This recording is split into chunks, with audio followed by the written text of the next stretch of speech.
Hello everyone, my name is Alan Montoya and I will be refuting the first affirmative's claim. Their proposition is that the U.S. should ban beauty pageants for children 12 and under.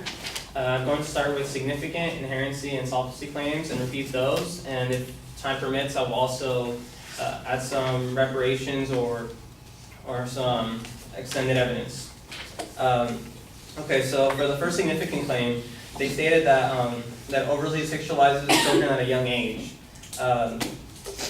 First of all, they had the TLC evidence, the one about the 3-year-old dressed as a prostitute and dressed as Dolly Parton. The way it's really seen is that contestants are really merely just playing dress up. There's some evidence from ABC News.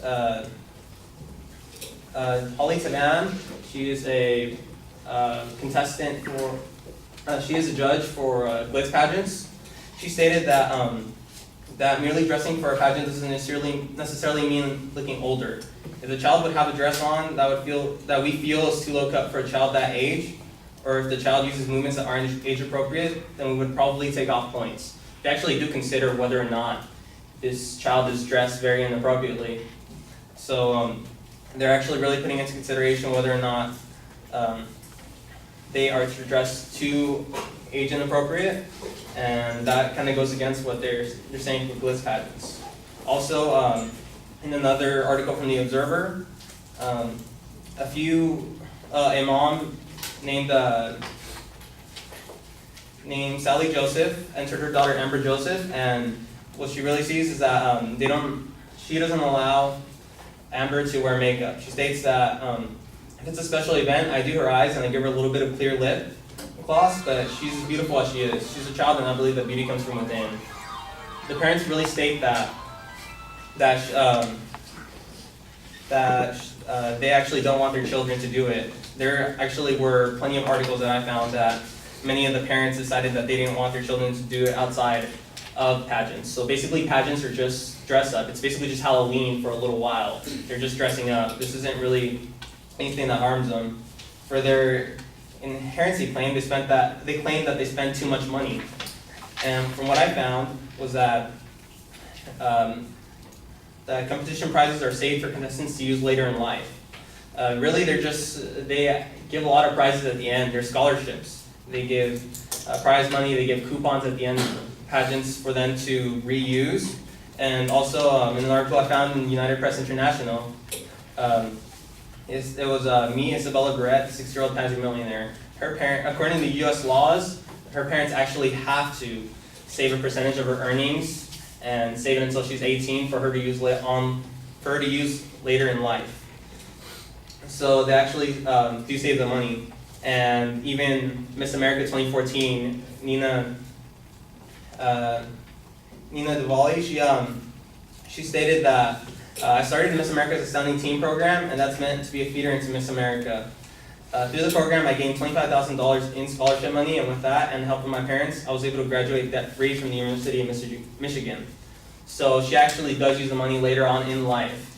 This is something that's pretty important, especially when you consider that later on in the future they'll be going to college. And also, from the same article I used in ABC News, the pageant judge, Holly Tavan, she stated that she helped her 4 children go through college with pageant earnings. So these actually really do help out later in life. And also parents choose to spend a lot of money on the events that the kids enjoy.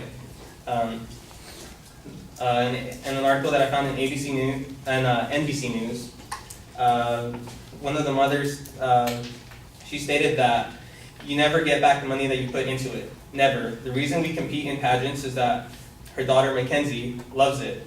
This is her hobby and her sport. It's what she loves to do. And if she wins money, we'll put some of it into her savings, and some of it might go into another pageant. So this is basically them using the money to help the kids on later in life and to help them do something that they enjoy. Even when it comes to Olympians, I looked up some stats for the average cost for an Olympian. Maya Lawrence, she's a professional Olympian fencer. She spends about $20,000 a year annually trying to train and do everything she can to go into the Olympics later on in life. So it's about the same cost as you would do with pageants, because you don't really do pageants as much per year, but this is really just stating that they're just doing something that they love. This isn't really the parents trying to drag them into it. They're doing something they love and the parents are paying for it. So you don't get the money back, but you do allow them to do something that they love to do. And also for to go to my opponent's solvency claim, they claim that they do this to reduce their view on appearance, or they do the pageants and their views on appearance go down. But I found that it's really up to the parents to distinguish the values that they have on appearance later on in life. I found a study on Global Post from, it was actually from psychologist and TV show host Phil McGraw. He stated that parents need to explain to the children that this is just a fantasy. This isn't really something that you're going to be doing on later in life. This is really up to the parents. There's no reason to ban these